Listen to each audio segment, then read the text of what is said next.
She would, if I were allowed access to her thought stream, but there's a permanent blockade coming from that direction.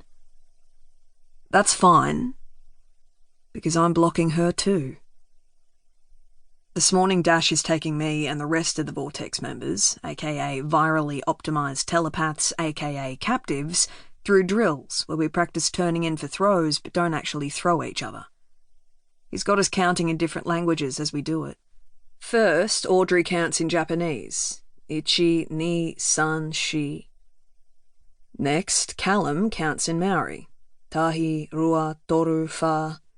Harper counts in Mandarin, and Violet in Russian. It's my turn, and all I can think is eins, zwei, drei, vier. But I can't count in German, not in front of Violet. Harper says Violet must have post-traumatic stress disorder, following what happened in Berlin. Who wouldn't, after being stabbed twice in the back and nearly bleeding to death, after collapsing a lung and finding out her boyfriend had died while she was unconscious? I say, yeah, I guess she must. And when I have occasional selfish thoughts like, no one asks about whether I get flashbacks too, because shooting a woman in the head and watching her die wasn't a bloody walk in the park, even if she was a terrorist, I keep them to myself. Fletcher! Dash barks. Where's your brain? I want to tell him I left it in Berlin, but instead I start counting in French. Un, deux, trois, quatre. As Violet twists and pulls me up on her shoulder again and again. When I get to 10, she bends her knees and sends me flying over her shoulder, and wham! I'm blinking up at the ceiling, all the breath knocked out of my lungs. Nice, Dash says. Violet doesn't say anything, just leaves me there and moves on to her next partner, Callum. No one says, man, burnt. No one even thinks it. If they did, I'd be sure to hear 'em. No one dares, because it's no laughing matter that Violet hates me because I killed her boyfriend Ethan.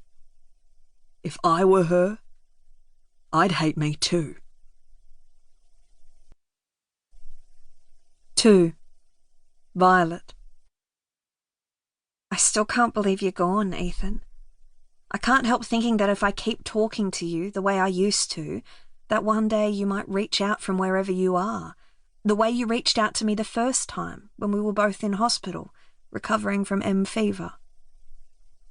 But this morning, for the first morning in 2 months, I woke up and that split second of unknowing before I realised you were dead wasn't there.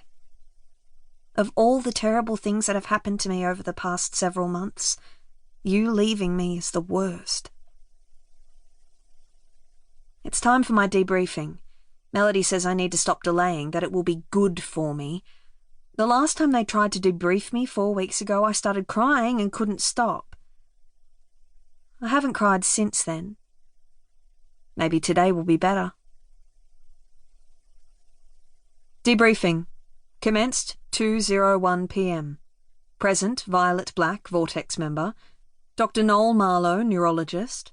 Mr. Hans Bauer, Chief of Intelligence, International Terrorist Agency ITA. Dr. Melody Nenge, General Physician. Bauer. I would like to welcome everyone to the meeting. For the record, it is 2:01 p.m. Australian Central Standard Time. Marlowe. Thank you. Nenge. Would you like a glass of water, Violet? Black shakes head. Bauer. Thank you for agreeing to meet with us again, Violet. I appreciate the last attempt at debriefing may have been a little too soon for you. Black. Can we just get this over with as soon as possible? Bauer. Certainly. Violet, I'd like to go over the events that happened in Berlin from the time you arrived on 24 December. Black.